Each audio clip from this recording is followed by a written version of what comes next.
Bugün müalicəsi yekunlaşdıran daha uğurlu bir nəticəmiz. Ruslan balamız 16 yaşın içindədir artıq.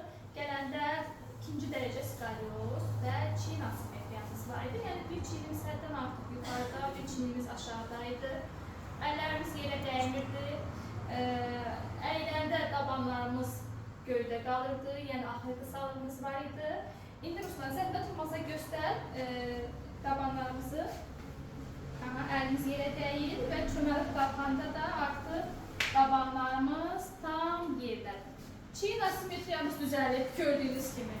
Qamətimizdə hər şey yaxşıdır və bundan sonra ancaq ev idmanları ilə davam edəcəyik. 6 aydan sonra rentgenimizi skalyoza görə təkrarlayacaq və onda da ümid edirik ki, 2-ci dərəcəli skalyozumuz tamamilə yekunlaşacaq.